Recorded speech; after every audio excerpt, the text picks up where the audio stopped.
It's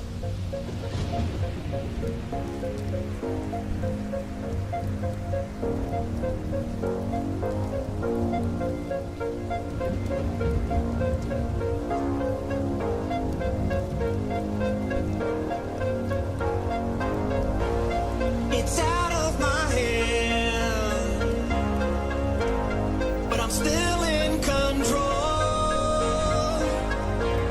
It's out of my hand. You can never take away the power of my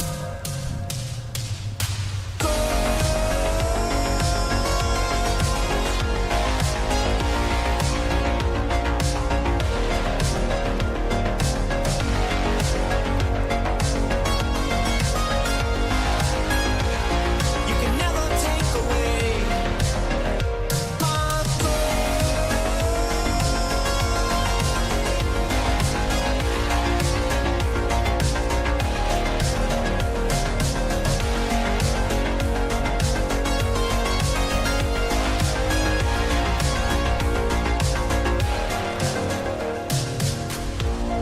It's out of my hand, but I'm still in control. It's out of my hand. You can never take away the power of my soul.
I'm hearing voices in my head, man.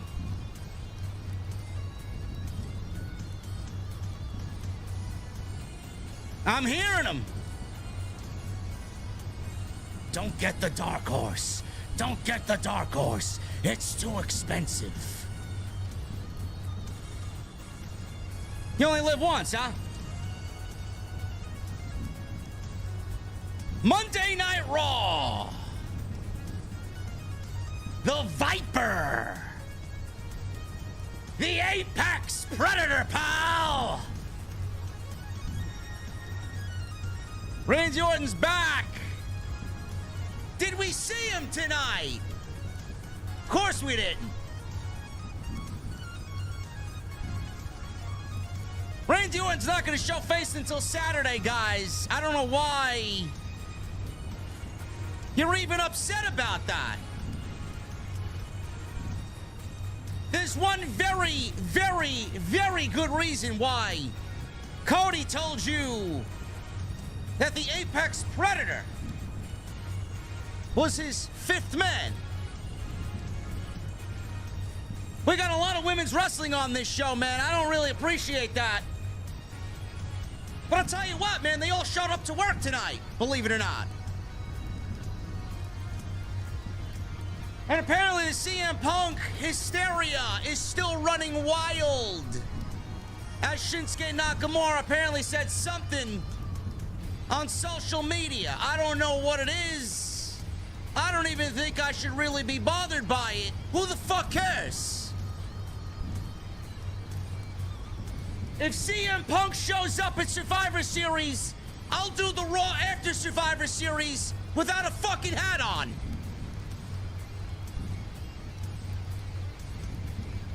Ladies and gentlemen, we're going to the OTS venue. We are going downstairs to my mother's basement. And waiting are cold, ice cold beverages and the #1 podcast in the entire wrestling space. And when I get there, I'm going to have one question for you guys on this Monday night. What the fuck are you guys drinking?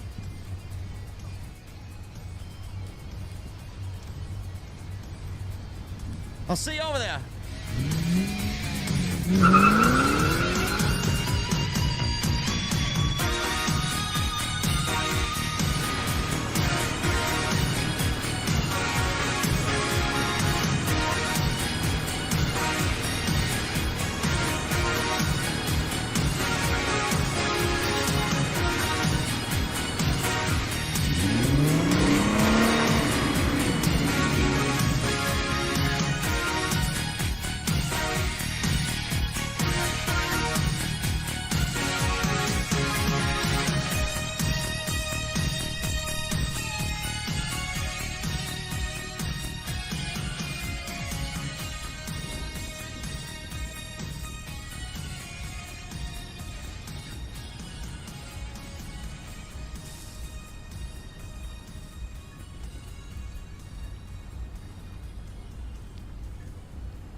Why has Triple H been so successful? Why is Triple H running WWE better than Vince McMahon and Bruce Pritchard on Monday and Friday night?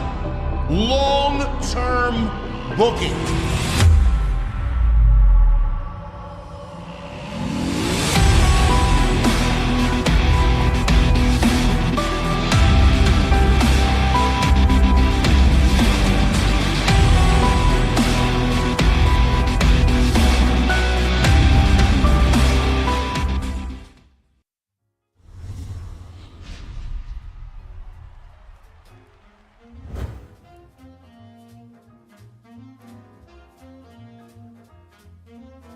Ladies and gentlemen,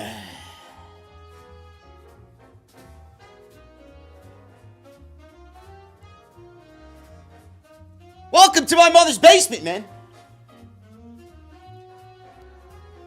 So many geeks in the chat. Oh, I want to hear Red Skies. I gotta hear Dark. JD, this was a Red Skies Raw, man. Sure it was. Sure it was. It's a Red Skies Raw when I say it's a Red Skies Raw. You know what really is Red Skies? Do you know what really is Red Skies to me lately? You know, all the fucking people that are complaining about the food coming out of the OTS kitchen. Apparently you are upset with Jesse's choice of menu. You guys are upset about Jesse's choice of style. The way he cooks in the kitchen. Let me tell you something, man. If you don't like the fucking food, get the fuck out. That's what I gotta tell you.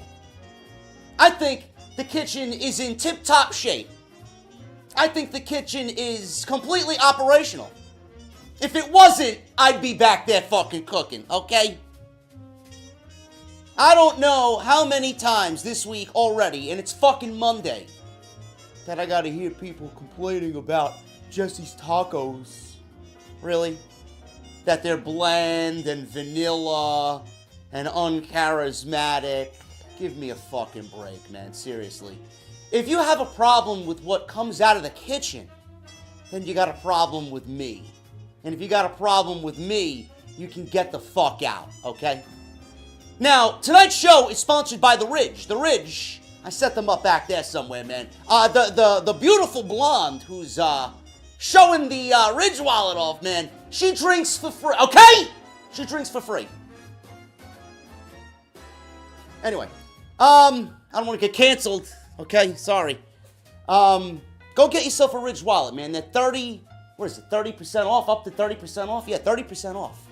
Ridge.com/script, man. Go get yourself a wallet. You know, Black Friday's coming up, holidays are coming up. I know your father needs a new fucking wallet, man. Come on now. Also, I'm gonna need you guys to sit down here with me, man. This is where the cool kids sit, man. You're not gonna see Sap or fucking No IQ or these other geeks. Who? Denise. Oh, man. Listen, man, we're flagging Denise before she even hits the sidewalk, man. She ain't even getting into the same fucking radius as the OTS venue. Listen, VIP, you guys can sit down here, become a channel member, man. We're going to talk some WWE tonight, man. We got the Viper showing up at Survivor Series, man. It's going to be a good one. I'll see you guys upstairs.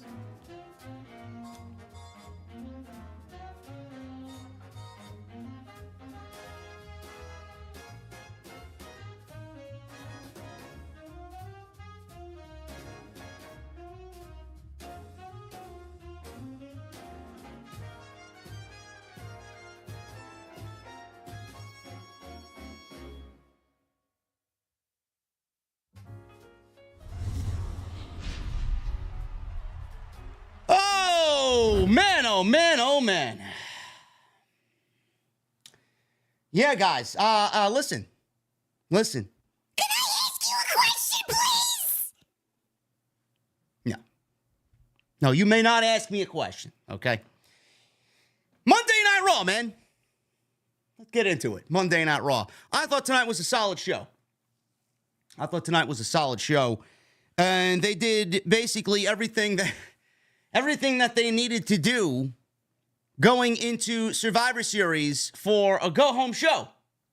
I thought they did a very, very good job. Normally, WWE go-home shows are the drizzling shits, and they don't do much of anything to get you excited, but I got a very special place in my heart for the Survivor Series. I do, always. Survivor Series has been one of my favorite shows throughout the annals of WWE history.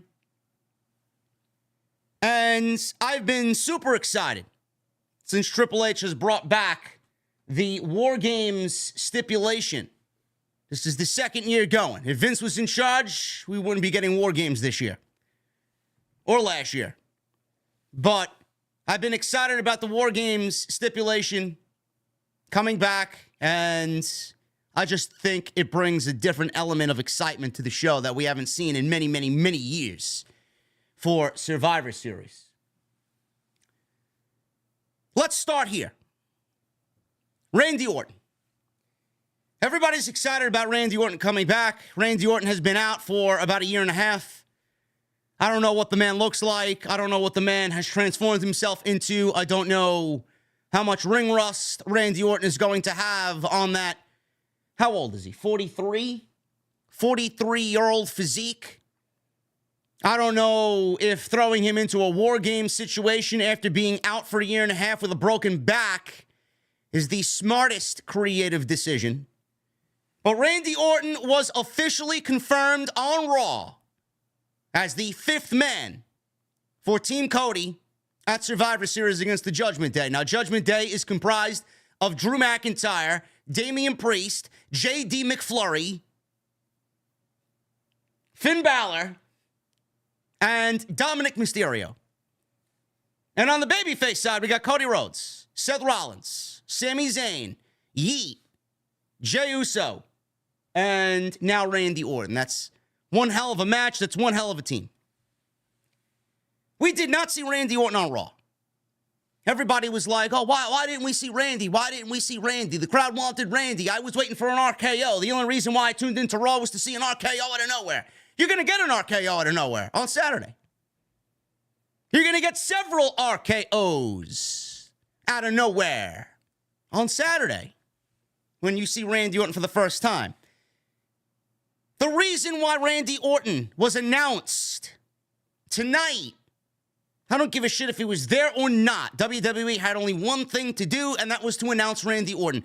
The reason why WWE announced Randy Orton tonight, because if they went into Survivor Series on Saturday and they didn't announce anybody for Team Cody, I think the show would have been compromised by CM Punk chants and CM Punk hysteria and fucking geeks who have no life, hoping and wanting and praying and wishing that CM Punk is the fifth man for Team Cody. WWE saved themselves a ton of headache by announcing Randy Orton for Survivor Series. Now you would not be expecting. Now you should not be expecting. Now you will not be expecting CM Punk in Chicago at Survivor Series. Now he could still very well show up, but it's not going to be magnified, and there's not going to be a big spotlight on, oh my God, Phil Brooks, CM Punk is the fifth man. First of all, he doesn't even make fucking sense as the fifth man. Randy Orton is the number one candidate for this spot. It could have been LA Knight, could have been Kevin Owens, but what the fuck does LA Knight have to do with the Judgment Day? Nothing. Kevin Owens? I mean, that would have been the safe choice if Randy Orton wasn't ready to come back. But WWE has done I would say up until this week, a fair job at keeping the brands separate. They did say tonight that the fifth man would be open to SmackDown. That's why Cody was there on Friday night talking to Nick Aldis. He was scouting potentially who could be the fifth man on SmackDown. But there was only one choice over there if you really wanted to make sense of it, and that's Kevin Owens. And I'm glad it's not Kevin Owens. That's a whole nother problem for a different day, though. What are you doing with LA Knight? What are you doing with Kevin Owens? Why are these level of performers missing Survivor Series? Do you know how fucking stupid that is? Do you know how stupid that looks? LA Knight wrestled Roman Reigns in Saudi Arabia, not even on the show. He wrestled Roman Reigns in the main event of Crown Jewel for the WWE Universal Heavyweight Championship and can't find a spot for him on Survivor Series. Solo Sikoa ended John Cena. Can't find the spot for him on the show. Kevin Owens, he was in the main event of WrestleMania this year, one of the best tag team matches in company history, one of the most important tag team matches in company history. Did you find a spot for him at Survivor Series? No. Kind of a weird situation, man. Rather bizarre how they've handled some of the booking decisions going into Survivor Series. But I'm not the fucking head booker. I'm not Triple H. What the fuck do I know, man? I'm some geek on the internet talking pro wrestling behind a fucking virtual bar green screen. Maybe I should stay in my lane. Randy Orton was announced tonight because of the CM Punk hysteria. They needed to do that. They did that. One thing I want you guys to pay very close attention to, and the reason why I'm glad it's Randy Orton, is not only because he has history with Cody Rhodes, not only does he have history with Seth Rollins, not only does he have history with Drew McIntyre. Did you see the look on Jey Uso's face when Cody was set to announce who the fifth man was? That was not fun-loving, yeet, fucking raise your hands in the air and everybody go fucking jump up and down Jey Uso. That was a man concerned for his well-being. If there's one person in that ring that Randy Orton has a history with that is more important right now than anybody, it is Jey Uso. Because Jey Uso was one of the three men who put him out, one of the four men who put him out for a year and a half per WWE storyline, and that is the bloodline. What is Randy Orton going to think? What is Randy Orton going to say? What is Randy Orton going to do when he sees Jey Uso standing on the same side as him after a year and a half, when he was the last man that Randy Orton looked at while he was being carted off and out for a year and a half? That's some fucking dramatic bullshit going into War Games, if I may say so. And that is fucking awesome. That look sold it all. That look made Randy Orton the absolute 100% right choice for Survivor Series. And I will take no other answer but Randy Orton. Go back and watch if you missed it.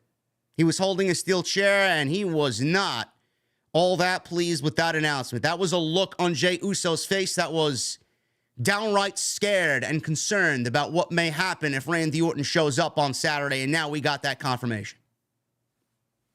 War Games is being built, as far as the men's match is concerned, very nicely. I would have obviously changed it. I would have included the Bloodline mixed with the Judgment Day against Cody and friends. I would have had LA Knight on the team and not Seth Rollins. I would have had Randy on the team still.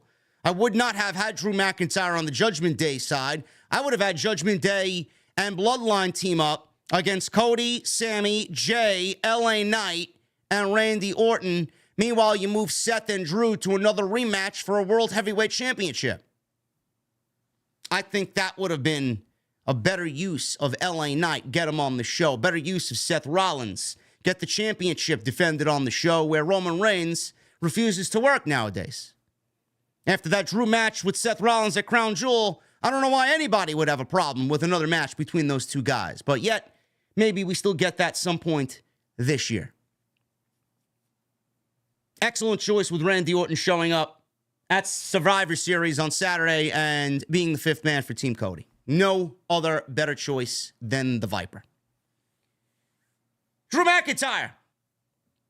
He did explain himself as to why he has chosen to join Judgment Day against Team Cody and friends at Survivor Series. We're going to go over what he said because I thought he cut a fantastic promo on Monday night. I thought he did a great job. And Drew McIntyre's heel run is off and running. And I'm very excited to see where he goes because I've been saying for weeks he's been the most intriguing character on the entire show. His dive into just this despair, this notion, this character that can't let the past go, and what the company has done to him to not help him, and the fact that the Bloodline fucked him over, and the fact that he's got a problem with Jey Uso and he can't stand by having everybody else all of a sudden trust Jey Uso. He doesn't trust Jey Uso. He doesn't like Jey Uso. So he's going to do everything in his power to get rid of Jey Uso because Jey Uso hurt his family. They hurt him. So Drew McIntyre gave a very good explanation. We'll go over that tonight. The ladies got basically the entire first hour. There were a total of 27 women, I believe. Something like that. Someone said something like that on social media. 27 women or so. It might not be that much. I don't think there were that many women on this show tonight. But regardless, there was a good 18 women on the show tonight. That was crazy. We got, how many we got? We got 2, 4, 6, 8 in the tag team match. We got Raquel and Nia. I mean, Nia, I want to say something, but I can't. I'm going to get canceled. Maybe with Nia we did get 27. I don't know. What do we got? We got Becky and Xia Li, right? It's great. The women got the first hour, man. That's fantastic. Fantastic. Hey, listen. Triple H is trying to get the women's division back on top. He's trying to mold that women's division to be must-see on the main roster. Got to give him credit. It's going to take a lot of work. It's going to take a lot of work, man. We'll see what happens. But the ladies, I think, overachieved tonight. The ladies overachieved. We will go over what happened on Monday Night Raw with the ladies. There was a fatal four-way number one contendership for the obsolete tag team championships. And then Becky and Xia Li had a decent match. Wade Barrett said it was a WrestleMania main event worthy performance. I mean, I don't know what the fuck he was drinking tonight. Holy shit. If he was caught drinking with McIntyre before the show, I would not be surprised. Honestly. So we're going to go over all that tonight on the show, man. I'm glad you're here on Monday night, spending it with me. You guys asked for Red Skies. I'm going to play some Red Skies, man. Can't go wrong with Dr. Disrespect. Follow me on social media at JD from NY206. Twitter, Instagram, TikTok, and Cameo. Make sure you guys go and do that. The best place to keep up to date on the channel is social media. Hit that subscribe button down below. Turn on the bell for notifications. We are very, very close to 150,000 subscribers, man. I really appreciate you guys. I love you guys, man. I love you guys. Super chats are open. Get them on in. We got a couple of bombs already, man. I will address the bombs in a second. Thank you guys very much, man. Keep that energy up, man. I love it. I love it. Memberships are open as well, man. You want to sit in the... Where are they sitting? Behind me or upstairs? They're sitting upstairs, right? You guys are going to be sitting upstairs, man, in the cocktail lounge. Make sure you guys become a VIP right here on Off the Script. A channel member comes with excellent perks. I promise you. Go check out all the other content on the channel, man. There is plenty of it. Jesse and I were live for 3 hours for the AEW Full Gear post show. There's not one single podcast in the community that dissected that show like we did. Go check that out. Uploaded an extra yesterday about Will Ospreay and the real reason why he signed with AEW. And make sure you guys go and check out my sponsor for tonight's show, man. The Ridge is back this holiday season. Make sure you guys go and get yourself a Ridge wallet. And with the holidays coming up, you guys should be giving the gift of the Ridge. Ridge.com/scripts.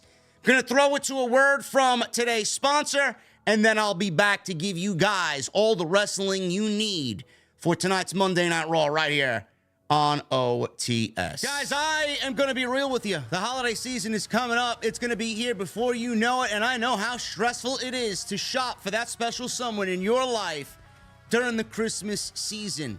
I'm going to do you a favor. I'm going to get you guys ready for the holiday season because today the podcast is sponsored by my great friends over at The Ridge.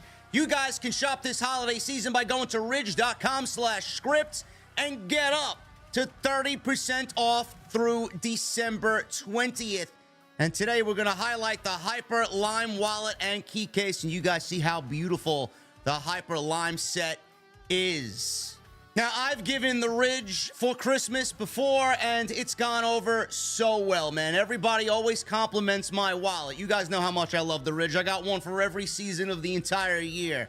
You guys can go to the website and check out the Hyper Lime wallet and key case. If not, you guys can go check out 30 plus colors and styles, including leather if you like to go a more traditional route. They also got AirTag attachments available on every relevant product, so you'll never lose your essentials ever again.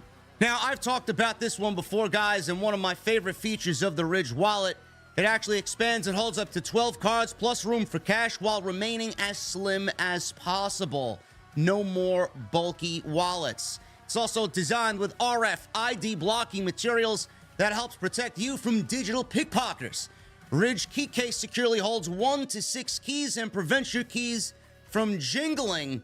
And you guys can get 30% off your order when buying the Ridge wallet and key case together, which I feel are 2 daily essentials for one great deal. There's over 80,000 5-star reviews, over 3 million customers, and a 99-day risk-free trial that lets you give the perfect present worry-free. You can send it back and get a full refund if they don't love it. Lifetime warranty also included. That ensures your gift isn't just for now, it's for life. So when Santa Claus asks what you want for Christmas, I hope it's the gift of the Ridge. Ridge.com/script. Save up to 30% off now through December 20th. And if you're going to use my link, you guys can enter your email and phone number to have a chance to win a Ridge bundle up to $4,000. No purchase necessary. I want to thank Ridge for sponsoring today's episode right here on Off the Script. Tell you, man, I love the Ridge. You guys don't own one. I don't know what the fuck you waiting for, man. See? I got like a dozen Ridge wallets, man. I mean, I got a fucking problem. I really do. Ridge.com/script. Go get yours today, especially with the holidays coming up. Monday Night Raw. Love the fact that Drew McIntyre opened the show tonight because we needed an explanation. And McIntyre gave us a very good explanation as far as why he did what he did. He was bombarded with boo birds. I'm not Dominic Mysterio, he says. I've earned the right to talk, so I will talk to you and you will listen. Love it already. He said a lot of people are upset over what happened last week, and he's more upset with the reaction to what he did last week than anyone. He says he's been called a coward and a backstabber. He says he's the same person he's always been. He says he hasn't lied. He says he didn't lie to Seth Rollins last week, and he's not now. He says if you're a fan of his, he doesn't have to explain himself. And if you turned on him, he doesn't give a damn what he thinks. That's on you. You were never a fan in the first place. There you go. I said that about Jesse with all these geeks bothering him about being negative and all this other nonsense this week coming out of the Full Gear post show. If you got a problem with Jesse, you got a problem with me. And if you're not watching the show because you don't like Jesse, then you were never a fan of me in the first place. Just think of it that way. Drew McIntyre is a smart man. Drew says he gave Jay something that Jay never gave him when he attacked him time after time. He looked him in the eye. He said Jay's probably looking for an apology. He says he doesn't remember one apology to him or anyone else he screwed over with his family. He said Cody technically brought Jay to Raw, and he noticed that Cody attacked Solo and Jimmy on SmackDown. He said people are probably telling Cody to get over it like people are telling him. He said at Clash of the Castle, Jay and his family cost me the biggest moment of my life in front of my family. Then he goes on to mention 16 years that he's been away from them, sacrificing everything, including birthdays and Christmases. He says his family took his big moment from his family. He asks if he's starting to make sense to everyone. This completely made sense. And this is all validation from Drew McIntyre. He then said the $1 million question is, has Drew McIntyre joined the Judgment Day? He says, if you've watched me since I was 22 years old, you should know me by now. He asked the fans what they think. They shouted answers, no, yes, go talk to your mother, I don't know the answer, whatever the case may be. He said, they clearly don't know him very well. No, I have not joined Judgment Day. I will be on their team, though, at War Games. He said Rhea Ripley gave him something no one else could. Jey Uso inside a steel cage. Drew said, wherever he sees him, he will drop him. All of a sudden, Jey Uso's music hits. Drew McIntyre didn't give a shit about the music playing. He yelled, your ass belongs to me. Get over here. Jey strutted onto the stage. Fans were chanting, yeet. Jey said Drew should let it go, Oos. He asked fans to say yeet if they want to see Drew get beat up. So all 5 members of Judgment Day showed up on the apron behind Drew McIntyre. Seth Rollins' music then played. He came out. Zayn's music hit. He came out. Cody's music hit. He came out. And these two teams were about to get into war right here. So Adam Pearce, I don't know where he came from. He entered the ring and said, War Games is on Saturday. Whoever throws the first punch before then will cost their team the advantage on Saturday. Am I clear? He starts yelling. Loving the work of Adam Pearce lately. So Pearce said, since he has more business, he has their attention now. You're all going to listen. He told Cody, Seth, Sammy, and Jey, you guys need to pick a 5th member by the end of the night. Pearce said, by 9 o'clock, I need to know which members will fight in the advantage match later in the show. You pick, or I will pick for you. Drew took a step towards Jey, which was kind of a foreshadowing of what the main event was going to be for tonight's Monday Night Raw. He left the ring. He backed away, left the ring, and left Judgment Day. He looked frustrated. I thought Cody was going to wrestle for his team, being that he was the team captain. And it might have been, I don't know, Finn or maybe Drew McIntyre, being that he's the biggest name on that Judgment Day team. I thought this was a great open for Monday Night Raw. I thought Drew McIntyre had an excellent promo. I love Drew McIntyre in all aspects. He's got a great promo. He's very good in the ring. He's just a model fucking professional wrestler, man. You think professional wrestler, you think Drew McIntyre. That promo was excellent. He gave you a reason as to why he's upset. He gave you a reason as to why he turned his back. He gave you a reason as to why he's on Judgment Day's team at War Games. Everything just clicked. He gave you a reason for everything. Then we got the Judgment Day out there backing him. They might not like him. He might not like them, but they were backing him. 5. Then we saw Cody's team. I could do without everybody having their theme musics go off because it's a little cringe. Yeah, let's get Seth out there, and then let's get Cody out there, and let's get Sammy out there, and everybody's fucking singing along and doing their own fucking thing.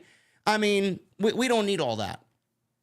It just looks and feels overproduced when you go and do something like that. That's a Vince McMahon thing.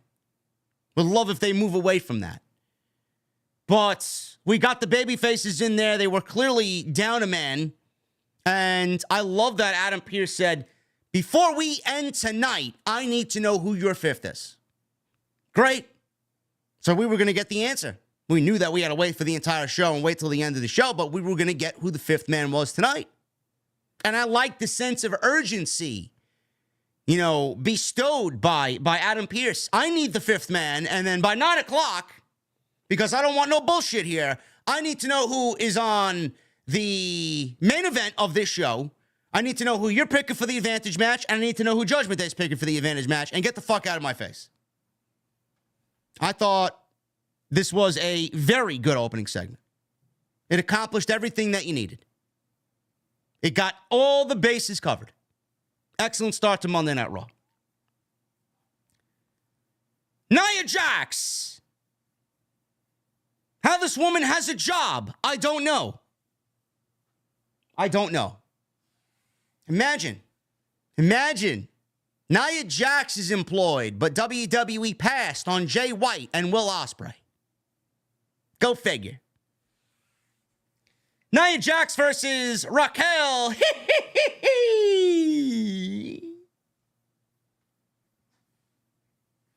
Rodriguez Gonzalez. The joke might have to go into the vault, man. I don't know if anybody still likes that joke. I think it's Raquel Rodriguez from now. I think we're all used to Raquel Rodriguez, right? I don't know. Listen, man. I don't know what to say.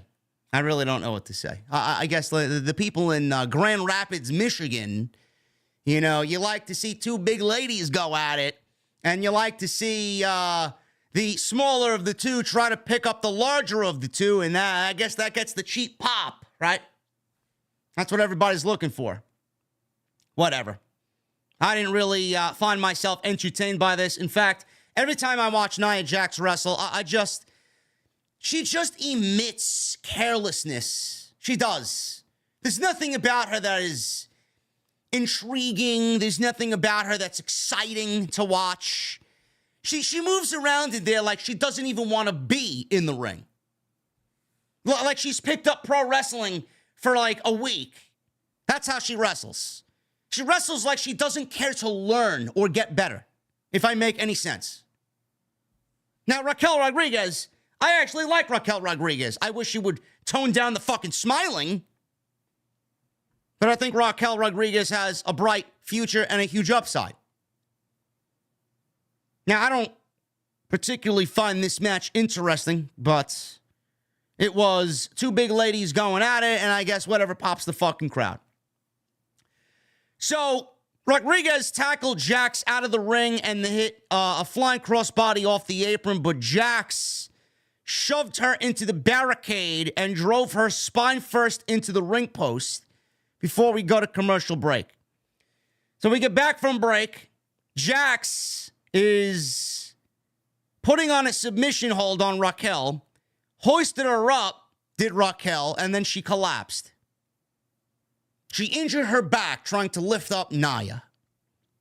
Rodriguez fought back, tried to get Jax on her shoulders again because it was going to pop the crowd. She collapsed again. Nia Jax responded with a senton. She definitely mistimed the senton because she laid directly across Raquel. All her weight came down. Normally the senton is like maybe upper back, neck, hitting the opponent. Nia Jax legitimately threw all her weight on top of Raquel Rodriguez, squashing her like a fucking ant. Jax went to the middle rope, but Rodriguez slipped under her for a powerbomb attempt. Rodriguez tried to powerbomb Nia, and it looked like, I swear to God, man, it looked like Nia was really kind of stiffing Raquel, like she was playing dead weight. I don't know what they tried to do here, but Rodriguez collapsed for a third time, and Jax hit the Annihilator for a 1, 2, 3, and she pins Raquel Rodriguez. The crowd was ready to pop for Raquel Rodriguez picking up Nia Jax, but they did not do it on this night. So Nia Jax gets the victory. What it means to you and me, absolutely nothing. 8 minutes too long. Because Nia Jax is awful. There was a Xia Li video package. She's wrestling Becky Lynch tonight. Great. Xia Li's got, keep this in mind, folks. Xia Li has an NXT Women's Championship match tomorrow against Lyra Valkyria. Who? Lyra Valkyria. Sure, there'll be a lot of who's in the chat. Fuck do I know? I don't watch NXT. So we go from a Xia Li vignette training to the Judgment Day. Judgment Day, we're discussing who they should wrestle tonight. Priest asks Ripley where her guy is. Not Dominic. Dominic is sitting right there. Drew McIntyre. Drew McIntyre showed up. Ripley said to Drew, or Ripley told Drew, that Priest is the leader at War Games and he wants to fight for the advantage. Drew volunteered himself. He says he doesn't like them, but he despises Jey Uso more. Priest says he doesn't like Drew either. He said Drew cost him the world championship. Drew told him to take it easy. Priest said that's what he tells people to do. Take it easy. Priest agreed to let Drew show his worth. So go get the advantage for the Judgment Day. Drew smiled and said, now that's leadership. He walked away. Priest said that Drew better win them the advantage. Great. I mean, if I'm Judgment Day, listen, if I'm Judgment Day and Drew McIntyre is on my team, I'm picking Drew McIntyre to go and wrestle for the advantage. That's just me, man. I don't know about you guys, but that's me. Cody, Sammy, Seth, and Jey Uso. Yeet. Discussed who should represent them later against Drew. Seth pitched himself. Jey said, no, Us, I want the spot. Seth says they need him Saturday and Drew wants to destroy him. Jey said Drew talked about family stuff, so Drew is mine. Let me get him. Seth said, all right. You want him? Go get him. You got it. Sammy and Cody agreed it was settled. Sammy then brought up, well, we got another problem. Who is going to be our fifth man? Cody told the rest of the team, I have a very good friend that I could potentially call. Now, Cody was on SmackDown, and, Cody told Sammy, I was on SmackDown, and I spoke to Nick Aldis, and we got some options over there, and he told me that SmackDown wrestlers are, basically up for grabs if you need somebody. I have an old friend who I can call who he thinks will come through for them. He then told Jey to go take care of business. So, Cody, obviously, we all knew that he was going to go call the Viper. Or maybe it was Ted DiBiase Jr. He's got an old friend that he thinks is going to take care of business for them. Becky Lynch! She goes one-on-one with, Yeah!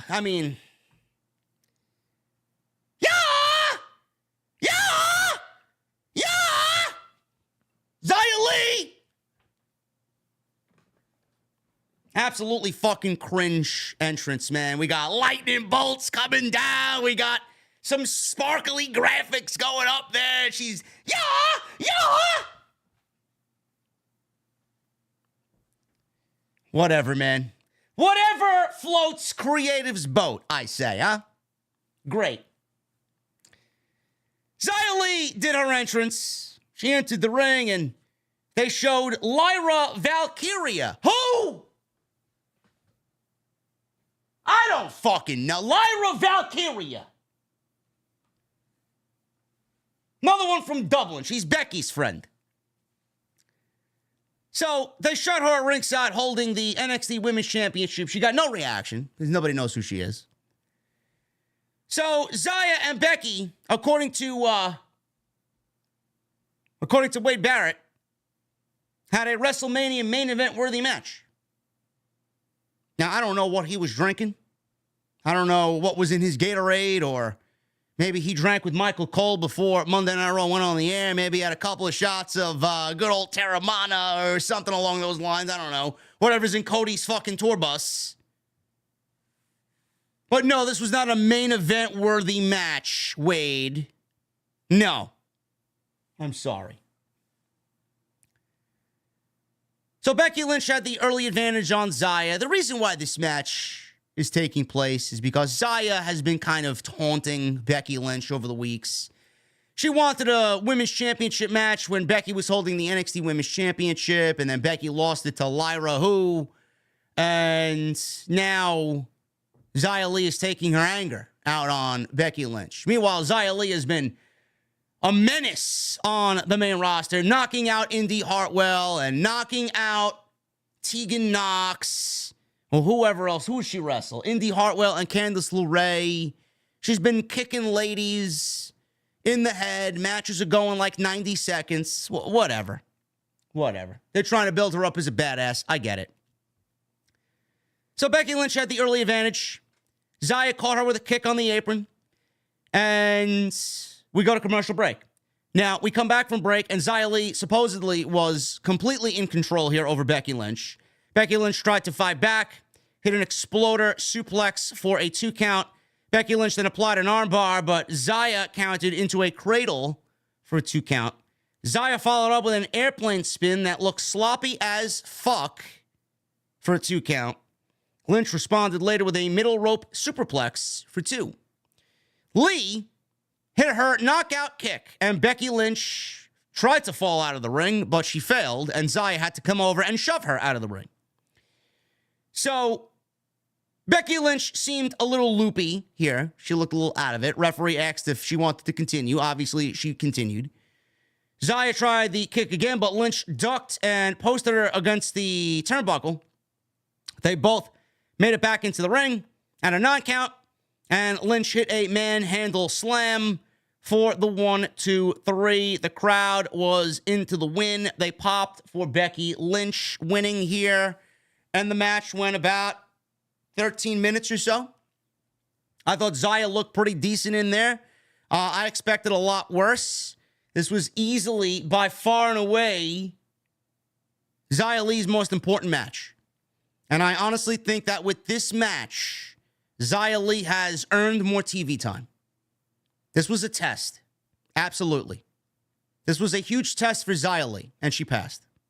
Because I'm not really a big fan of her as of yet. I think she's got potential. I think we need to cut the fucking Mortal Kombat entrance. I think it looks cringe as fuck. Seriously. But she went in there and she wrestled Becky Lynch, who right now, honestly, I'm not a fan of the man gimmick. I think it's lame.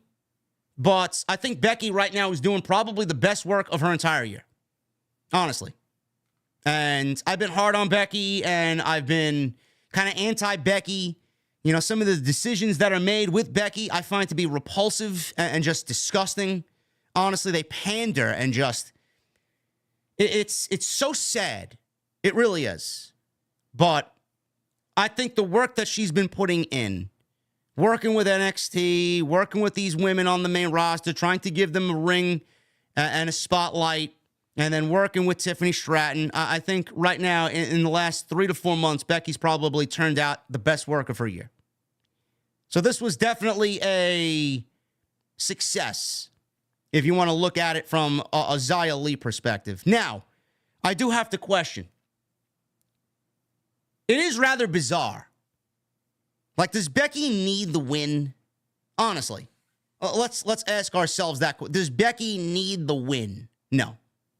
Becky's already announced for War Games. More than likely, Team Bianca is going to win. Bayley's going to fuck something up in the match, and then Bayley's probably going to get kicked out not too long after Survivor Series ends. Might not happen on Saturday, but it may happen on Friday or somewhere down the line on SmackDown. But did Becky need the win over Xia? No. I find it to be a very bizarre outcome, especially when you book Xia Li to wrestle Lyra Valkyria tomorrow night on NXT for the NXT Women's Championship. Like, I get you need to give Becky Lynch a big win because she's your bread and butter and she's Becky Lynch. But this other woman, Xia Li, has a championship match against Lyra Valkyria for the NXT Women's Championship. And now she just looks like a loser. So why would anybody watching this or tomorrow expect Xia to beat Lyra if she's a loser? She's got zero momentum going into that match. So she's a loser who's getting a championship opportunity on another show because it's not Raw. Doesn't make sense.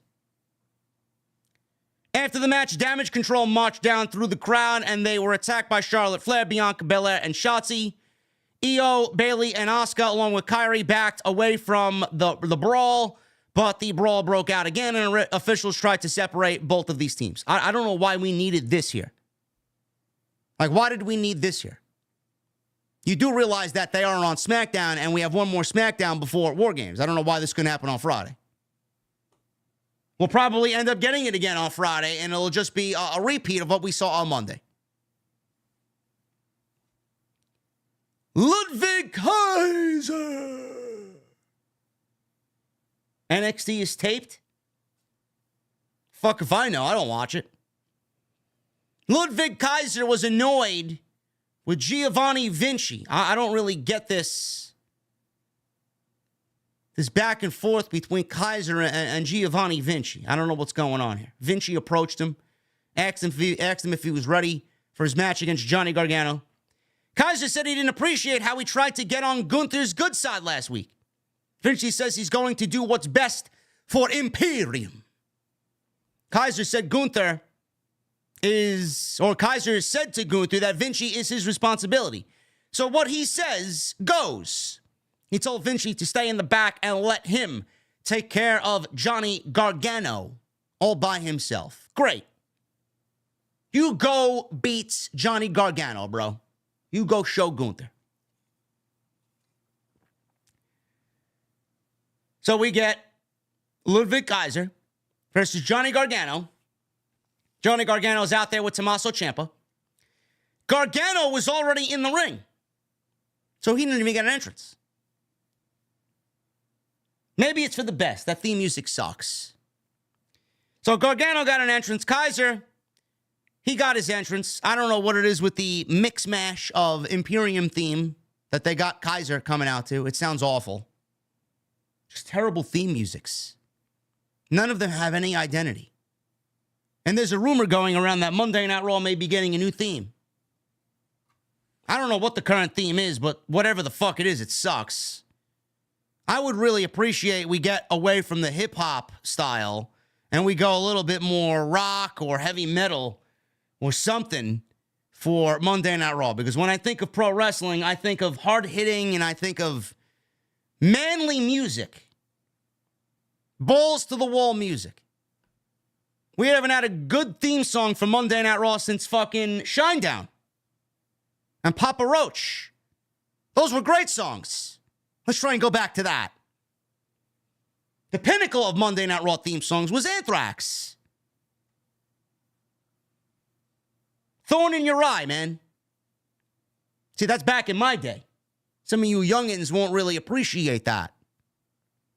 That's the type of shit I want to hear on my Monday night. Not some fucking, what is it? I don't even know who the fuck sings these songs, man. Better Than Me. I don't see nobody. Fuck out of here, man. Ridiculous. Anyway, Johnny Gargano. We go right to commercial break. Kaiser punched him out of midair and gave him an uppercut on the outside that leveled Johnny Gargano into the fucking next time zone. We go to commercial break. Gargano rallied and scored a near fall after a second rope faceplant. Kaiser came back with a spinning lariat for two. Barrett is on commentary. He's really putting over Kaiser's uppercut and the types of moves that he does knock people out. Gargano landed in an enziguri. Kaiser then flipped Gargano and slammed him to the mat for a near fall. They fought back and forth with some big moves and near falls. Vinci, he was told to stay away, man. Vinci was told to stay away, but he showed up anyway. So he's out there, and Kaiser was not happy. He was not happy at all. Kaiser stopped, told him to go to the back because, I mean, you're in the ring with one of the world's best pro wrestlers and you turn your back on him. Kaiser's not very smart. Turned his back on Gargano to scold Vinci. Gargano then caught Kaiser with a kick and then the one final beat DDT. Gargano with the win. This was a great match. This was a great match. I thought what these two guys did was excellent. Now, I don't know where it's going, but this definitely is a black and gold era-esque match. Now, the Imperium tease is fucking retarded, honestly. They got to get rid of it. Just stop. I don't need Imperium to tease a split. I don't even know where the fuck it would go. Why is Kaiser upset at Vinci? Why is Vinci feuding with Kaiser? Why is Gunther scolding one week and then the other the next week? Judgment Day is going to disband. Damian Priest is getting kicked out of Judgment Day. We're going to need Imperium to take and maybe enlist another, potentially. Maybe. We're going to need Imperium in 2024 to be the group on Monday Night Raw. Because Judgment Day is not going to be as powerful in 2024 as they are right now. It's just fucking stupid. Where's it going? Who thinks? Listen, I take nothing away from Vinci. Vinci is a great fucking wrestler. I think he is fucking incredible. Kaiser's great. But as solo acts, they ain't ready for that. There's a time and a place to do that split. Right now is not the right time.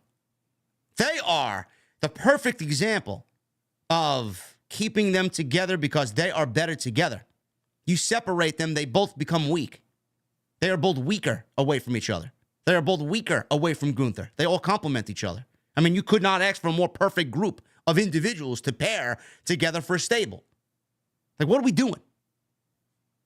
Let's end this shit. It's fucking stupid. It makes no sense and it's going nowhere. Chelsea Green. She's with Piper Niven. They were complaining to Adam Pearce about having to share a locker room with the non-champions. Natalya and Tegan Nox walked in. Natalya told Pearce that they want to take the titles off of both Chelsea and Piper Niven. Great. Reach it for the stars is Natalya. Then we see Katana Chance and Kaden Carter walk up to Pearce and said they deserve a chance. They do. They do. Indy Hartwell and Candice LeRae then showed up and said they wanted a shot. Then we get Maxine Dupree and Ivy Nile, who aren't even a fucking tag team. They show up. Pearce asked if they want a title shot too. Sure, there you go. Maxine was about to say they were to talk about another matter, but she stopped and said, hey, maybe we'll just take this title shot. So Adam Pearce looked like he needed a drink. He booked a fatal four-way. And Chelsea Green threatened to complain to Nick Aldis about this. And Adam Pearce said, yeah, go tell him I said hi. VEKE in the chat says, we don't know if it's going nowhere. We need to wait, JD. No, we don't. No, we don't need to fucking wait about Imperium. It's going nowhere. We don't need to wait. It makes no sense. Why would you break up Imperium? Nobody has any right reason or any great idea why we're breaking up. We're just going to break them up. Do you have direction for them? Can you come up with a direction for Kaiser and Vinci if they broke up Imperium? No, you can't. So no, I will not wait. No, we should not wait. No, they should fucking drop it because it sucks. It fucking sucks. Backstage. Rhea Ripley and Dominic were walking backstage when they saw Baszler and Zoe Stark, hanging out on the couch in the Judgment Day area. Ripley asked what they were doing there. Well, they were playing cards. That's what they were doing. Stark said they heard so much about the Judgment Day clubhouse, they wanted to check it out. Baszler said she's seen enough and left after staring at Rhea Ripley. I don't know why we didn't get Shayna Baszler versus Rhea Ripley. That would have been the more intriguing match for Survivor Series. Now, it would have went one way and not the other. Rhea was never losing that championship, but at least they have history. Zoe Stark then told Rhea Ripley their clubhouse was really cute with the decorations and toys and knickknacks. She said what really stood out to me was what's hanging over there, and that was the women's championship title. Ripley said she kind of respects her stunt tonight, but she'll get a beating at Survivor Series anyway. Stark said, good. Just the way I like it. I thought Zoe Stark actually cut a better promo here than she did last week, man. I don't think we should send Zoe Stark out in front of a live audience to cut a promo anymore. I thought she was very good here. Very direct. She didn't stutter. She sounded legit. She sounded serious. Good stuff. Natalya and Tegan Nox versus Candice LeRae and Indy Hartwell versus Maxine Dupree and Ivy Nile versus Katana Chance and Kaden Carter. I could not give a single solitary shit about the women's tag team titles, and neither do you. Neither do you guys in the chat. None of you people listening to me on iTunes or Spotify. None of you give a shit about it, man. Don't fool yourselves and don't try to bring that shit to me. The only people that give a shit about the fucking women's tag team titles are these fucking women pro wrestling accounts on X that pander to WWE women's wrestling as the greatest thing since sliced bread. Fucking division is dead. Dead. Now, somehow, some way, don't know why, this match overachieved. I mean, you got Natalya in there, who's very good at what she does. Candice LeRae's excellent. Katana Chance and Kaden Carter are fucking great. So, you know, some of the talent in this match is really good. But in a tag team element, WWE, with their tag team division in the women's division, not really all that hot. So I didn't really expect much of it. But this shit overachieved like a motherfucker tonight. This overachieved like a motherfucker. Each team had matching gear. Dupree and Nile did not. Ivy Nile's wearing, colors like her guys, Brutus and Julius, the Creeds, who we did not see this week. Maxine Dupree hit a splash onto all 6 of her opponents ahead of a break, man. Maxine, I could easily sit here and shit on Maxine. I'll be real with this. She does not belong in a wrestling ring. She does not. But I will say this. I give the lady credit for getting in there and trying to do something that clearly she should not have to do. She's learning. She wants to learn. And I appreciate that and I respect that. But should she be in a ring? Fuck no. Absolutely not. So she did this big splash onto everybody. This broke the streak of whatever was going on there. The heels were getting the advantage on everybody, and then Maxine, the babyface, takes everybody out. Katana and Carter hit a nice double team move on Tegan Nox and Natalya, but everyone else broke up the cover. Everyone traded big moves here. Natalya put Katana in a sharpshooter. Ivy Nile broke that up with a bulldog. Maxine Dupree tagged in, hit Tegan Nox with some body slams, and then she did an Otis Caterpillar into an elbow drop. She then did a perfect plex. It didn't look as good as Mr. Perfect's, but I got to give her credit. She did a perfect plex. She got a 2 count before Nile and Dupree hit Nox with a double vertical suplex. Nile went to the top, but Natalya yanked her down. Dupree tried a flying crossbody, but Tegan rolled through into a cradle and got the 1, 2, 3. Tegan Nox and Natalya have earned themselves a shot at Chelsea and Piper Niven for the tag team titles. Crowd was basically quiet as shit for this. They popped for Maxine. Ever since Maxine's spot doing the Caterpillar, the crowd started to come alive. Other than that, the match was completely dead. The match was dead.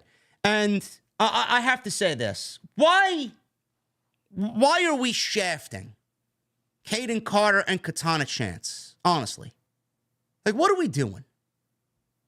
Do they know how good Katana and Kaden are? You got Chelsea Green, who plays this gimmick of entitlement, and it's kind of boring. It's getting to a point where it's running its course. I don't find it entertaining. I don't find her funny. I don't. You may find it funny. You may find it entertaining. I don't really stoop to those levels. It was fine for a couple weeks, and now it's just overbearing and annoying. I don't find it to be funny or entertaining at all. But why are we shafting Katana and Kaden? You got the heel team here at Piper and Chelsea, and you got a ready-made blue-collar babyface team in Casey, Catanzaro, and Kaden Carter. And WWE's done nothing with them. Why? When are we going to give them their shot? When are we going to give them their flowers? You do realize that Kaden and Katana are the only legit tag team in the entire division. They've been a team for several years now, honing their craft, working hard at it, double team moves, matching gear, got the gimmick and the party lifestyle to back the gimmick. They got a great entrance. What are we doing? What are we doing? As far as I'm concerned, those are your 2 girls. Them. Give them the ball and have them run the division. Enough with Natalya finding a mystery partner. How many tag team partners has Natalya gone through? Natalya's legitimately been a partner with every woman on the roster. Every woman. You guys watching at home, you like watching Natalya have a new partner every fucking 2 months? It's stupid. Candice and Indy make sense. I'm not big on Indy. She's green as my neighbor's lawn. She's green as my cat's shit when she eats fucking food that doesn't agree with her. Give me a break. But they're a legit tag team because they were in a legit stable called The Way. They've been paired together for also several years. But what are we doing here with Caden and Katana? I don't get it.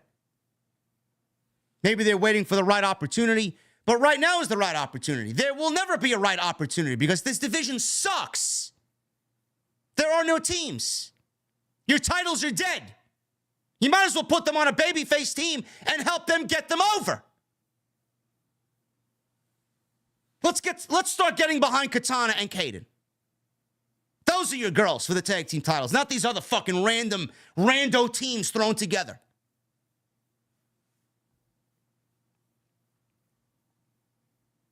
Moving on. Gunther was backstage. He's in a beautiful tuxedo, beautiful suit, whatever he was wearing. He sees Kaiser and Vinci arguing with each other.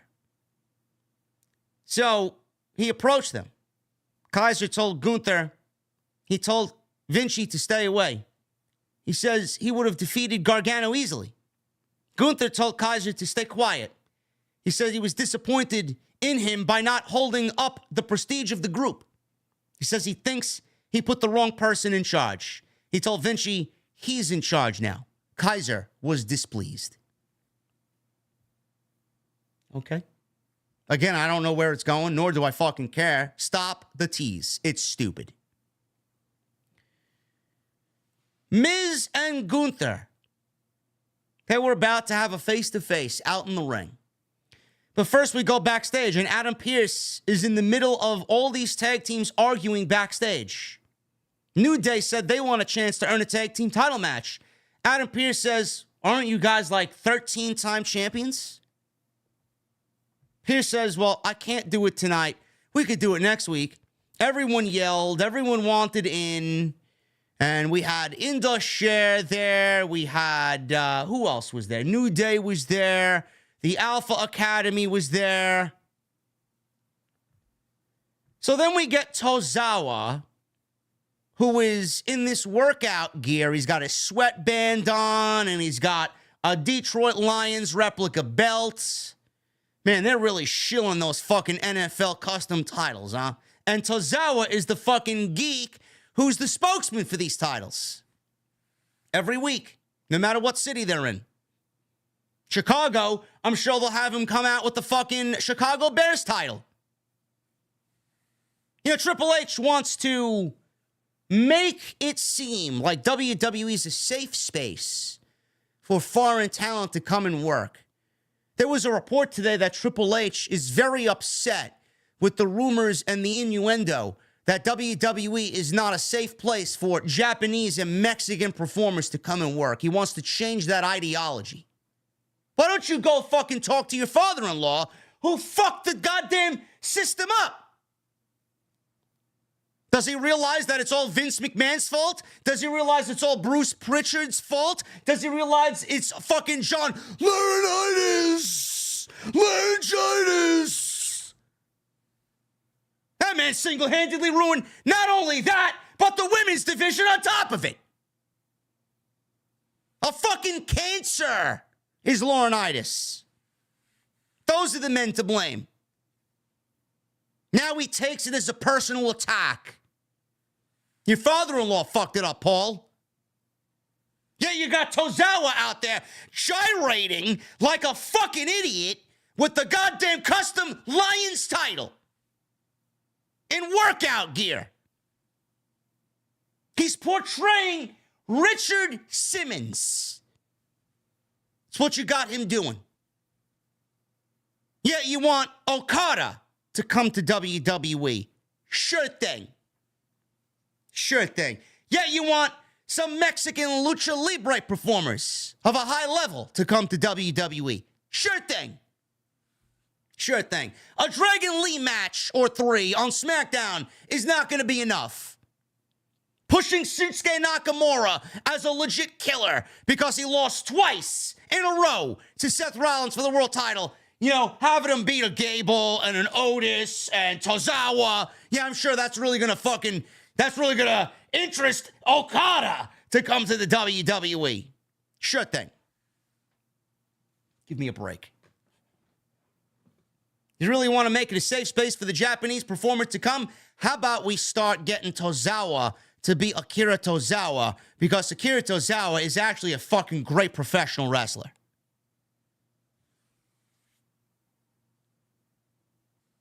Miz was in the ring. He said before Gunther sucks the life out of the arena. Boy, was Mike Mizanin ever wrong about that one. He wanted to talk about what this industry is all about. He says it's all about respect, including the part WWE fans play, whether they're booing or cheering. Oh, yeah? Pro wrestlers act a certain way online when you are negative about what they do, man. They tell you to stay in your lane and call you a mark. Now it doesn't matter. Now it doesn't matter. It's all about respect, including the part WWE fans play, whether they're booing or cheering. We need you. Said Gunther doesn't show him respect. I mean, why would he? Has The Miz won a fucking singles match all year? He beat Ivar. Gunther comes out and interrupts Miz. He said, Gunther entertains with his performances on the mat, whereas Miz is more of a character, more of a mic man, if you will. That was Wade Barrett who said that. Gunther pretty much uttered the same thing. Mike, he says, not Miz, Mike. Let me clarify something, Mike. He said, it's not a lack of respect, but rather, I have zero respect for you. Gunther says he's just an entertainer. He calls Mike just an entertainer. Mike said he gets it done inside the ring and out. He says he is just like all the superstars he grew up watching, and he imitated the Macho Man Randy Savage. And then he listed Mr. Perfect and Ravishing Rick Rude, Shawn Michaels, Bret the Hitman Hart. He said he watched Bret give his sunglasses to kids in the crowd and said he wanted to be like him. He said they are remembered because they are not a one-note robot like you. So Miz, he tried his best for Gunther to not interrupt him. Miz says he's reinvented himself time after time when he's been knocked down. He said he will do whatever it takes to survive and win to elevate the Intercontinental title. I'm sorry, I got to stop it right there. The Miz said he wants to win and elevate the Intercontinental title. I don't know what the fuck half of this roster was smoking tonight, but if it's not even going to be an if he ever won the Intercontinental title off of Gunther, I don't know how he thinks he is ever going to elevate the title more so than what Gunther has done with the title. When Gunther drops the title, there will never be another reign of this title ever again like Gunther. So what exactly is The Miz going to do? The Miz thinks he's going to have a 500-day reign like Gunther? No. Not at all. He said they don't know a lot about Gunther because he hasn't hit the bottom. He says when that happens, then and only then will he show if he deserves their respect. He asks Gunther if he'll become just another cog in the machine with zero personality to invest in when he hits rock bottom. He says if he doesn't respect him yet, he will beat it into him at Survivor Series and become the Intercontinental Champion again. Gunther smiled and said, cute. You could talk a big game, but he has a point of view. He said on Saturday, people think he's going to face The Miz at Survivor Series, a future Hall of Famer with a ton of championship reigns. But he sees through him. He says who he really is facing is someone who is exactly like everybody else in the arena. Little Mike Mizanin, some little weirdo that got bullied in high school because he idolized all those heroes you just named. He said the heroes he looked up to also bullied him, showing him that he didn't belong in the sport. Gunther then said, "It's the truth." He says it's 20 years later and things haven't changed. He says he still doesn't belong in this sport, in my ring. He says he belongs on the other side of the railing with all those other weirdos who are just like you. So he's basically calling Mike a mark. Fans then started to chant USA, USA. Gunther said, "Your three-letter chants do nothing to me. That's the smallest form of some sort of self-identification," he says. Man, I love Gunther. I fucking love Gunther, man. He says they're all weak and simple and insecure like little Mike. He told Miz he hasn't been bullied enough. Gunther then shoved him several times, pie-faced him in the face, and dared him to do something about it. Miz actually fought back. Gunther gave him a big boot, and Gunther then tried to lift the Miz and shoved the IC title in his face and told him to have a good, hard look at it. Miz mule-kicked him, fixed his suit and tie, and then signaled that he had big balls and delivered a skull-crushing finale. He also gave him a low blow before the skull-crushing finale. So, Michael Cole on commentary was yelling, "Do it for all the little weirdos, Miz!" Now, I could have did without that line. Do it for all the little weirdos. So WWE, like, low-key calling all of us weirdos. No, you're the fucking weird ones. I thought this was a really good segment. This was a good sell. I said it for a couple weeks now. You know, on paper, you look at this and you're like, what the fuck? Mike Mizanin, The Miz versus Gunther. How the fuck are they going to pull this one off? Don't doubt Gunther. Don't doubt Gunther at all, please. Don't. Miz can pull out a good match when he wants to. He's the safest performer in the entire industry. His offense is terrible. But when you want him to work, he works. It's not like Bryan Danielson-like work, but it's admirable. And he's in there with Gunther. He's going to have to step up his fucking game. He's going to have to. He's not going to be able to coast and fly by the seat of his fucking asshole in a match against Gunther. He's not. They're going to deliver a low-key banger match. And I'm excited for it. So we'll see what happens at Survivor Series, but Miz is not winning the title. He's not winning the Intercontinental title. And I think we need to cut the shit when it comes to Gunther and his promo ability. Gunther is an excellent promo. Gunther is like the quintessential fucking final boss that this company needs when Brock Lesnar retires. That's him. Gunther is him. Everybody says Gunther plays the role of a James Bond villain on WWE television perfectly. That's exactly what he is. His promo ability is fucking great. You just got to see it for what it is. His sarcasm and his body language and the way he puts you down in his manner with his tone, it's just fucking great shit. And he cut the Miz down the way that he did it. I'm laughing on my fucking couch. I love it.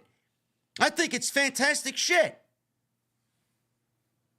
Let's give Gunther some fucking credit. Not only is he one of the best in the world at what he does in the ring, and he's also a great promo. If you told me Gunther was the best wrestler in the world, I wouldn't even fucking question you. Chad Gable, he went one-on-one with Nakamura. I said on social media, give these guys 20 minutes and let them cook. They cooked. It was on a low to medium heat, but I guess they cooked. Gable cooks no matter who he's in the ring with. Nakamura, I mean, I'm a little indifferent to it. Nakamura doesn't really do it for me. But I do feel like Nakamura is doing some of his best work right now as this heel. So this match went 12 minutes and some decent stuff here. Gable wiped out Nakamura with a cannonball. We got a commercial break.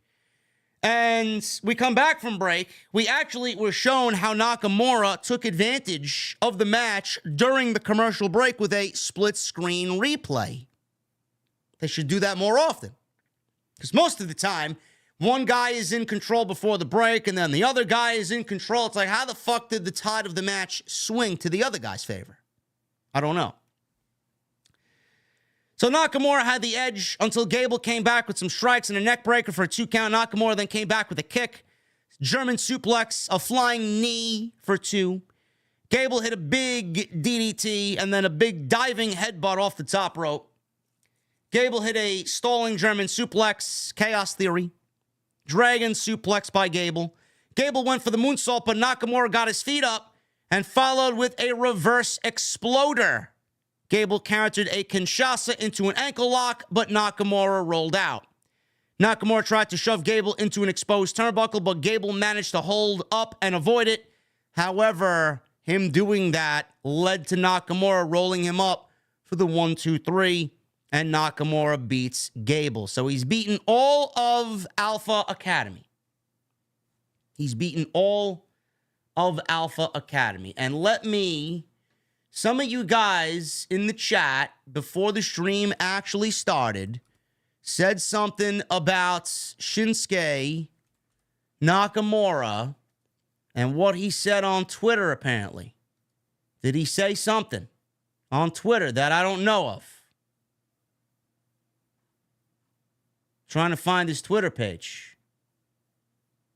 Trying to find Nakamura's Twitter page, man. Did he say anything on social media? Let me see.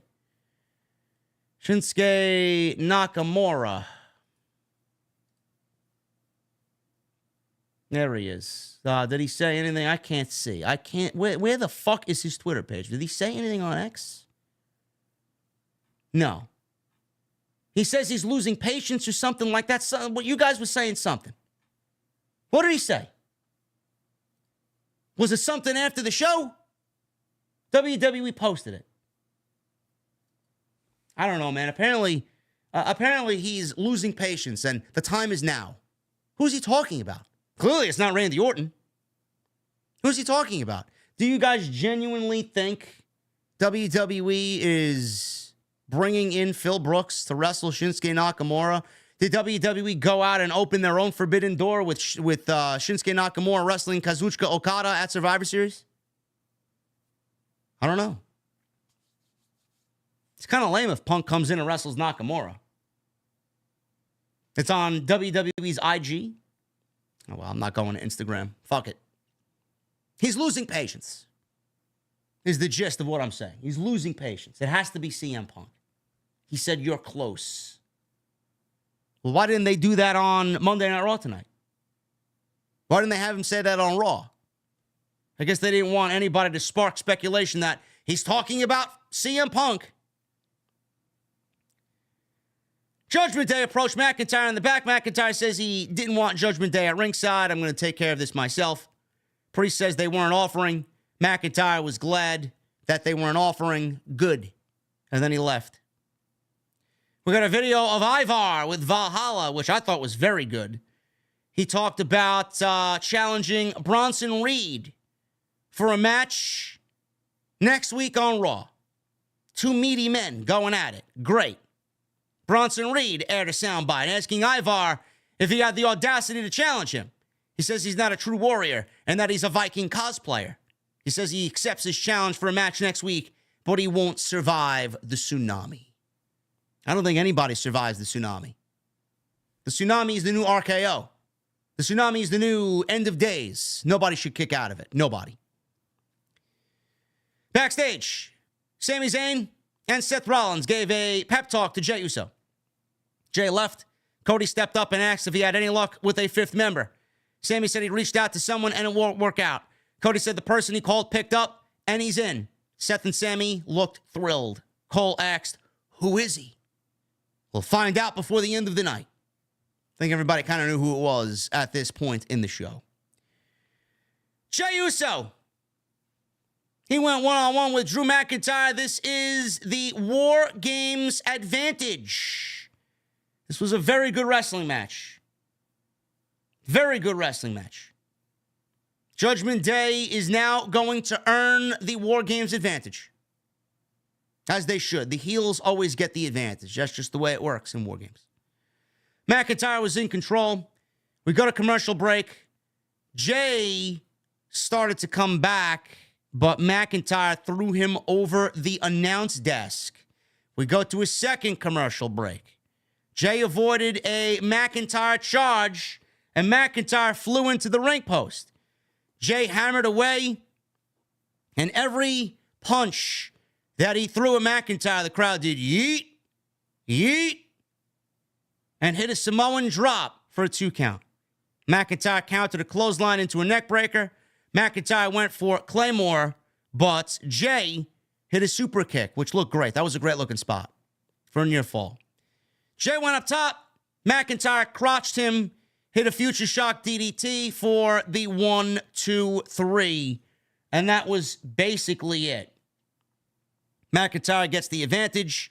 For Judgment Day, he told them that he would, and he lived up to his word. Rhea Ripley was at ringside, and after the match was over, she came out smiling. She told Drew to finish the job on Jey Uso. Drew cleared the announce desk. Jay fought back, and when he picked up a chair, the rest of the Judgment Day attacked him. Cody, Sammy, and Seth then ran out with steel chairs. They used chairs to clear the ring of all of Judgment Day. Cody said he's so glad that they have the advantage and have the star power of Drew McIntyre on their team. Cody said, listen, I found a partner, someone, and by the way, the crowd was chanting Randy before Cody even said anything. Someone I have a legacy with. Cody says they know what and who he's talking about. He says they've got the apex predator. Cody said everyone knows who he's talking about. We got a loud Randy chant. Cody says they're just not hearing voices inside their head because the fans are right. He threw the mic down. Judgment Day were shown reacting at ringside, and Monday Night Raw came to an abrupt close. Now, I'm glad Randy, even if, listen, if CM Punk wasn't a thing,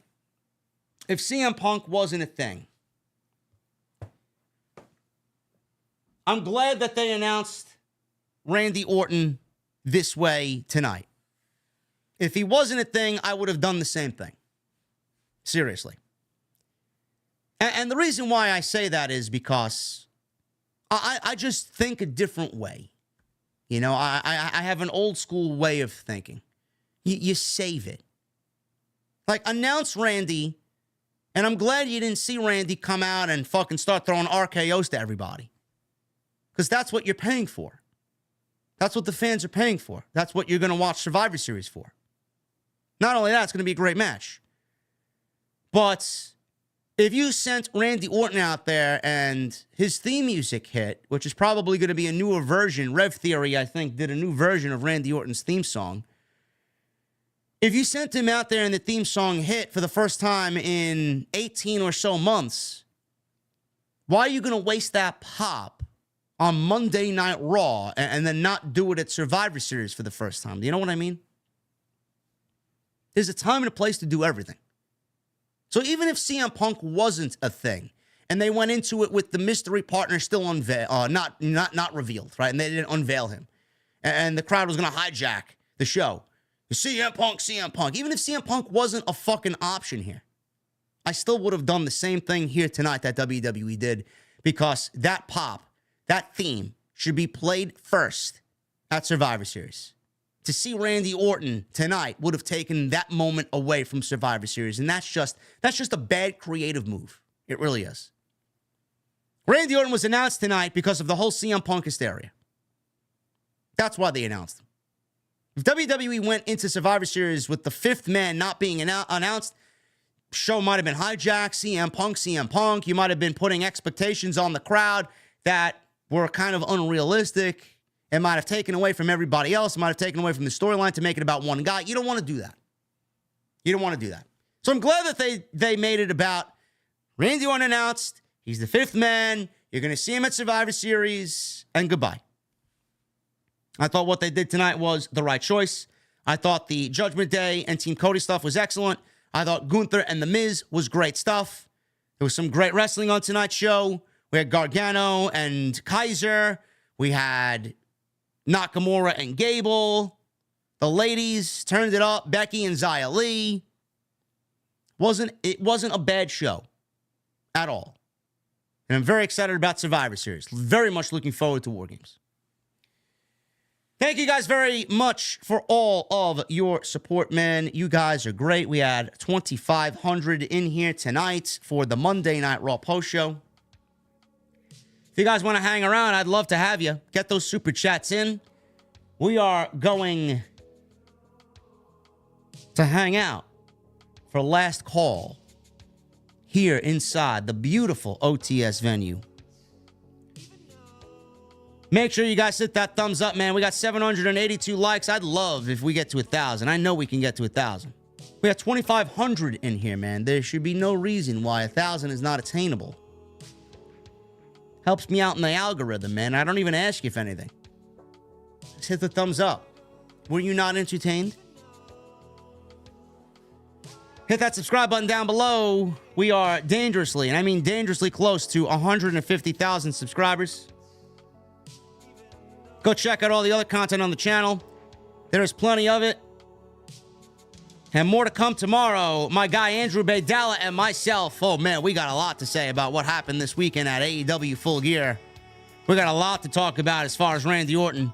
A lot to talk about all the hot topics in pro wrestling on Tuesday Night Titans, episode 20, what is it, 23, 24? Oh, man, oh, man. Gonna be rocking and rolling tomorrow night.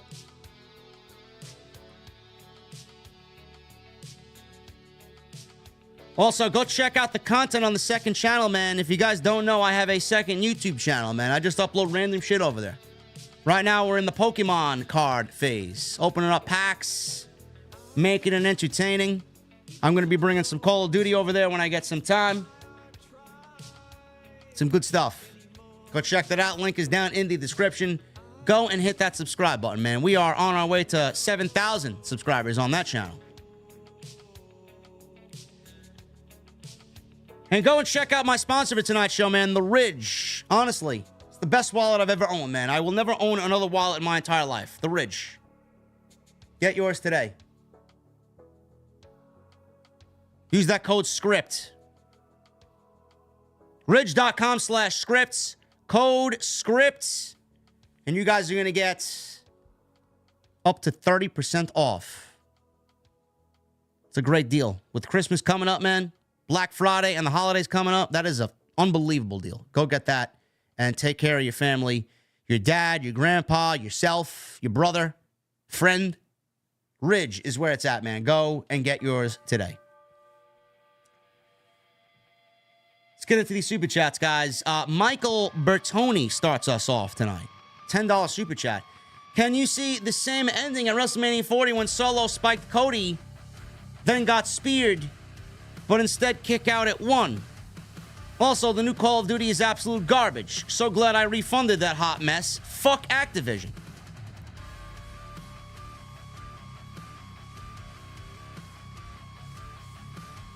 Modern Warfare 3 is garbage. I'm already hearing the next Treyarch title is going to have Tactical Sprint. Tactical Sprint is one of the worst additions to Call of Duty in its history. I fucking hate it. The same ending, I could definitely see the Bloodline getting involved, but however it plays out, Cody is going to win the title. Cody should win the title. Nate with 13 months. 1 year, 1 month officially as a member. Can't wait for War Games, JD, and as well, can't wait for the tournament to start on Wednesday's Dynamite. Tony Khan has already announced that there will be, like, a very sports-like presentation to announce the remaining 8 men in the tournament, with interviews and highlights. I don't know when that's going to be, but apparently that's on Wednesday. My guy Michael Jones with a $4.99. JD, hope to see you again in London 2024. Hope you remember me, brother. Of course I remember you, man. How could I forget? Had my first child named Ruby last month. Not on socials now, but follow you on here daily. Everybody in the chat, man, let me see those prayer emojis for my guy Michael Jones and his newborn baby daughter Ruby, man, 1 month old. I may be back for All In. I don't really know yet, but I'm thinking it's going to be a yes.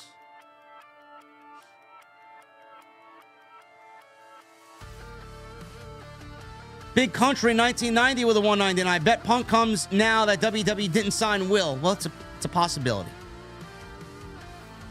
There's a small percentage that I do think he shows up on Saturday, but I'm not really holding my breath. If he doesn't show up, I'm not losing sleep over it.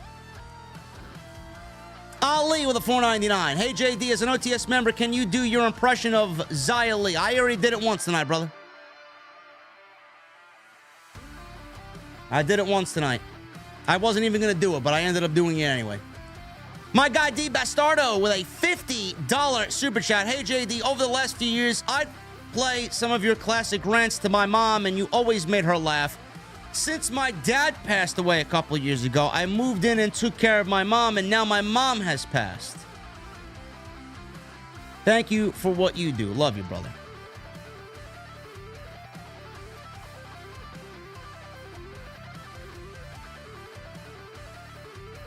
I'm sorry to hear that, Bastardo. I'm sorry to hear that, brother.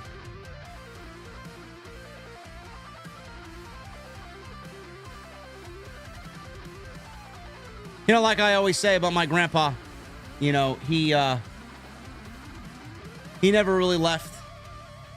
What he's taught me and his presence is always with me. My work ethic I get from him. There's something about your mom and your father, bro, that's never going to leave you. So, I'm sorry to hear that, man. Some more prayer emojis for my guy, Bastardo, man. My thoughts and condolences to your family, man.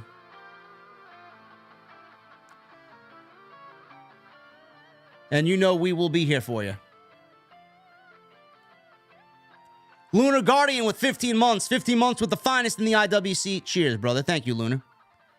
Mark Elaine Al Brian Lazaro with a 50.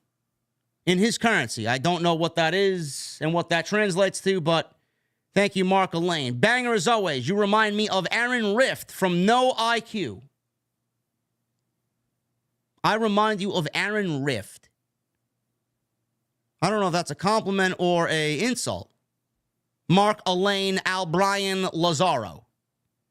No, I have nothing similar to Aaron Rift. Nothing. Aaron Rift uses a pair of fucking iPod headphones from fucking 1994. And a fucking banner that he got made at Staples for $4.99 as his backdrop. Nothing similar here. Give me a break. But thank you for your generosity. I really appreciate you. I got to get to my guy here, man. I got to get to my guy because we didn't do the tradition.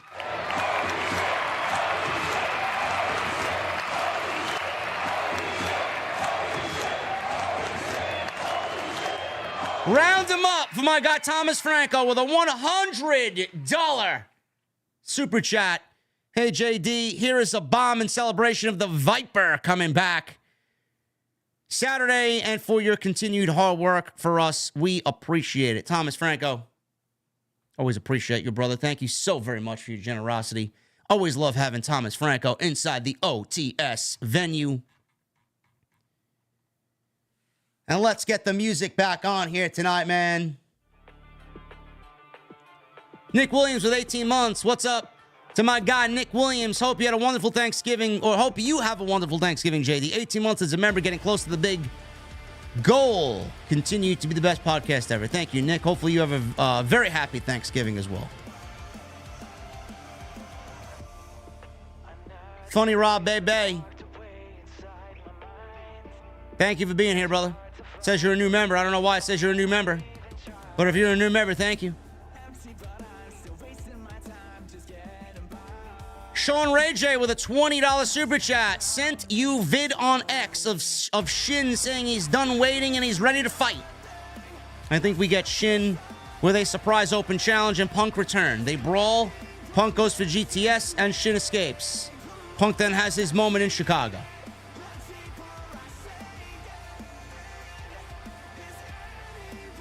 Are you guys really wanting Punk versus Shinsuke Nakamura? Thank you, Sean. I appreciate you, brother. Jason with a $10 super chat. Hey, JD, I had to defend Jesse this weekend because of geeks who think he is bland when in reality he's your friend and you are willing to put him on. Therefore, they aren't really your fans.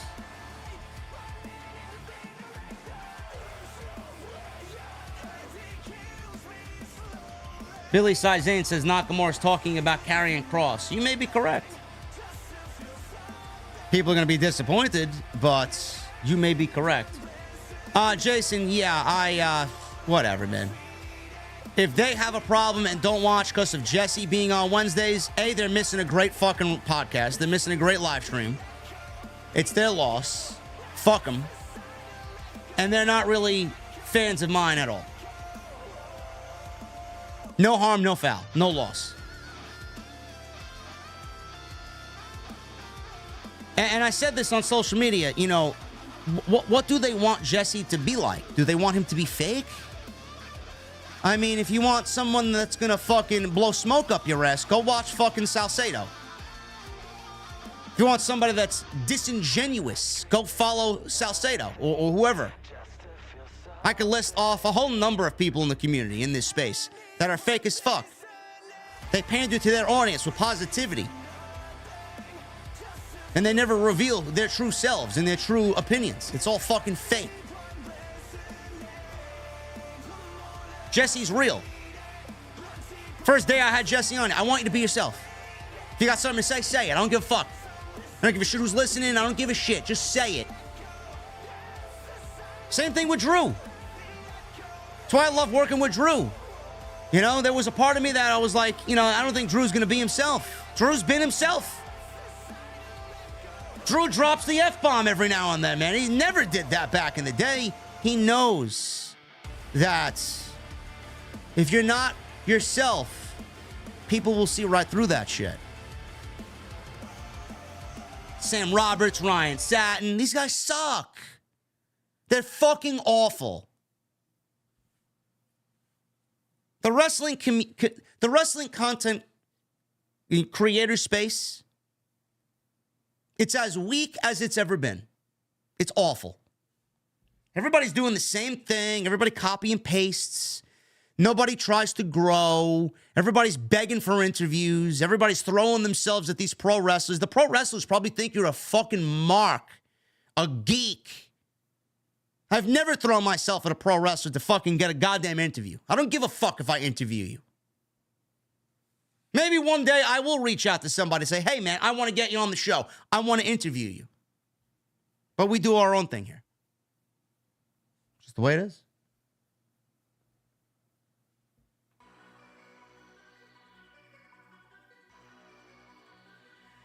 Chris Leon with 17 months. Jay's reaction when Randy was announced for the fifth man should be interesting. I said in the beginning, it's going to be very interesting. Tommy Brannigan with 22 months. JD and the OTS family, happy Thanksgiving week, everyone. So ready for Survivor Series. Absolutely. Thank you, Tommy. Clone Force with a $4.99. That look on Jay's face once Cody said it was going to be Orton, knowing Jay was a part of the reason why Orton was out for the whole year. They going to bring it up for sure. Absolutely. M. James with a $2 super chat. That crowd pop for Orton was so hype. He wasn't even there and the crowd fucking exploded. Wait till we get to Saturday. Christian Ladner with a 15 months. The look on Jay's face when Cody announced Orton has the fifth told the whole story. Do we see Team Rhodes win and then RKO on Jay? I don't know, man. Tay-Tay with a $1.99. The Legend Killer is back at War Games. Yes. Shane Brown, 11 months. Number one podcast, period. No one can touch you. Keep up the great work, brother. Have a great Thanksgiving. Thank you, Shane Brown. Likewise, man. Once again, thank you to Thomas Franco with the $100 super chat. Matt Eagle with a $4.99. If Randy is joining Cody's team, then why did Cody randomly aid LA Knight on SmackDown? You would think logically Knight would repay the favor. I don't know. I really don't know. Robert Hall with a new membership. Thank you, Robert. The fuck are you drinking? It says you're a new member, bro, but you got a gold microphone, so I know YouTube is trolling me. Tay-Tay with a $19.99. Becky Lynch, Xia Li, Natalia, Tegan Knox, Chance and Carter, The Way, Ivy Nile, Maxine Dupree, Zoe Stark, Nia Jax, Raquel Rodriguez were on their A game tonight. Shows you that Triple H loves women's wrestling. Yeah, I love women's wrestling too, but it shouldn't be taking up the entire first hour. Tay-Tay with a $4.99. If you see me and you trying to see what's up, ski.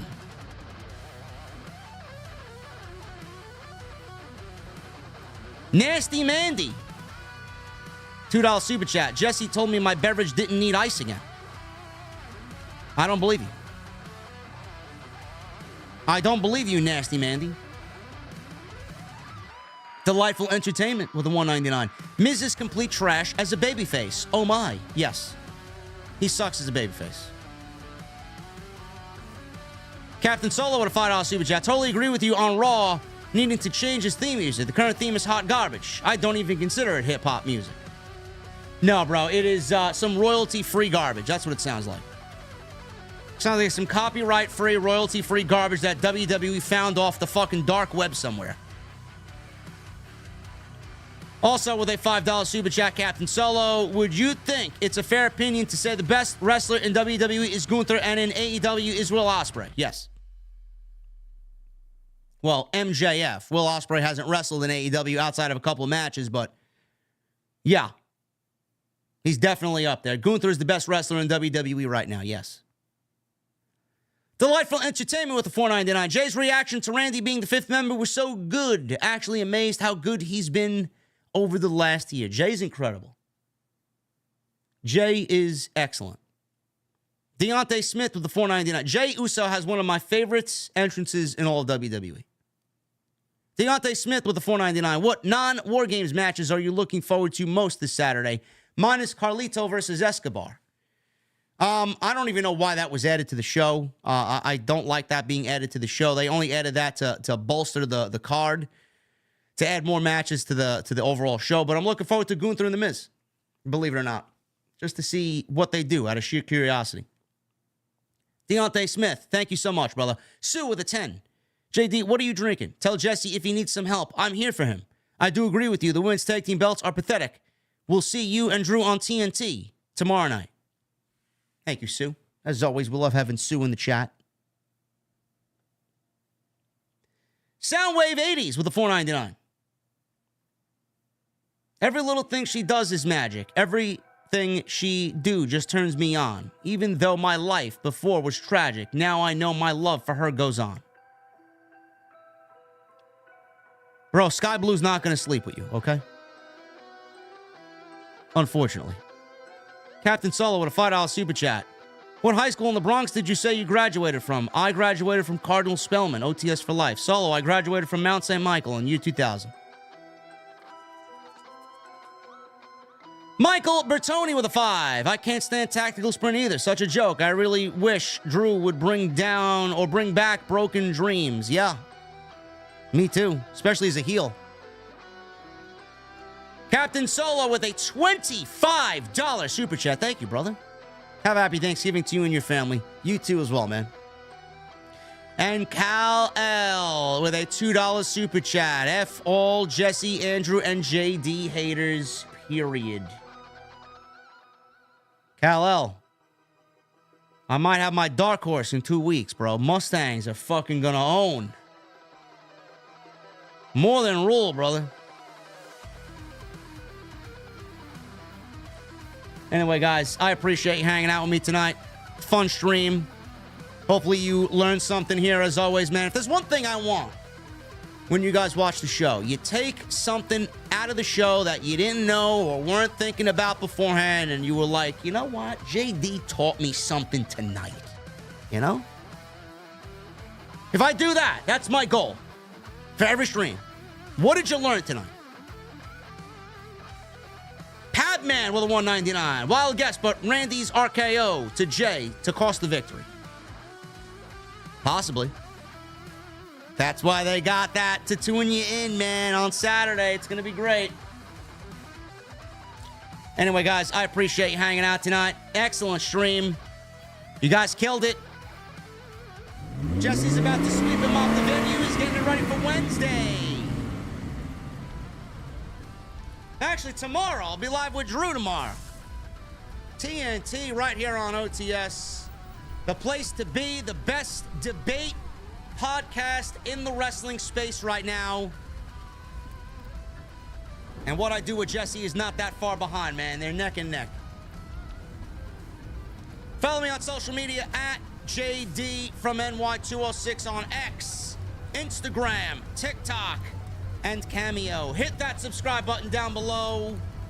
Make sure you guys hit that thumbs up, man. We really appreciate if we could get as close to 1,000 as possible. Go check out the content on the channel, plenty of it. Second channel content, link is down in the description.